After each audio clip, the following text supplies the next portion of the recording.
কলকাতার লাল শাড়ির মেয়ে। কলকাতার উত্তর দিকের একটা পুরনো এলাকা। দিনে লোকজন চলাফেরা করলেও রাত নামলেই রাস্তাগুলো যেন শ্বাস নিতে ভুলে যায়। সেই সব রাস্তায় বাতাসও অন্যরকম, ভেজা, ভারী আর পচা গন্ধে ভরা। সোনাবাবু আর তার 4 বন্ধু সেদিন রাত প্রায় 12টার সময় সেই এলাকায় ঢুকেছিল। হাসি, আড্ডা আর মোবাইলের আলোয় তারা বুঝতেই পারেনি ওই রাস্তায় ঢোকা মানে ফিরে না আসার পথে পা রাখা।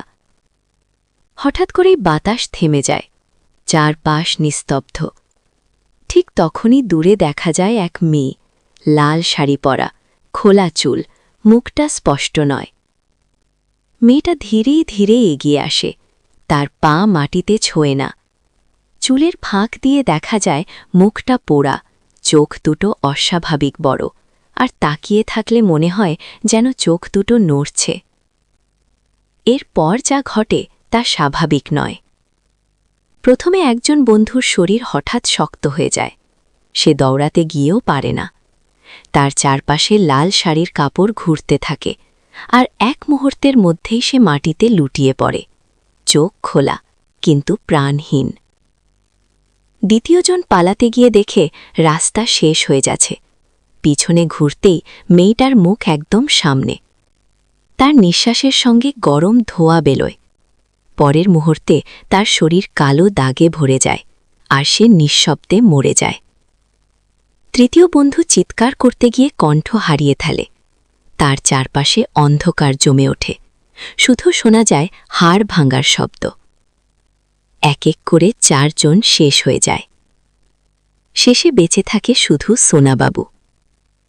ভয়ে জমে যাওয়া শরীর নিয়ে সে বুঝতে পারে এই মেয়েটা কোনো সাধারণ ভূত নয়। তার স্মৃতিতে হঠাৎ ভেসে ওঠে পুরনো একটা রাত, একটা মেয়ে, আগুন, হাসি, মোবাইল ক্যামেরা আর নিষ্ঠুর আনন্দ। সেদিন তারা কেউ কিছু করেনি, শুধু দাঁড়িয়ে দাঁড়িয়ে দেখেছিল, আর সেটাই ছিল সবচেয়ে বড় অপরাধ।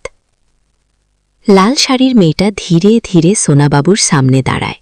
তার চোখে রাগ নেই, আছে অসীম কষ্ট। এক মুহূর্ত তাকিয়ে থেকে সে সোনাবাবুর দিকে হাত বাড়ায়। পরদিন সকাল। পুলিশ 4টে মৃতদেহ পায়, আর পাশে বসে থাকে সোনাবাবু, চোখ খোলা, নিঃশ্বাস চলছে, কিন্তু মাথা সম্পূর্ণ ফাঁকা।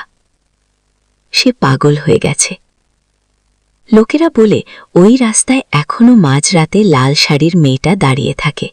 যারা অন্যায় দেখে চুপ করে থাকে, সে শুধু তাদেরই ডাকে। আর যদি কখনো রাতের কলকাতায় হঠাৎ বাতাস থেমে যায়, তাহলে বুঝে নিও, সে কাছে চলে এসেছে।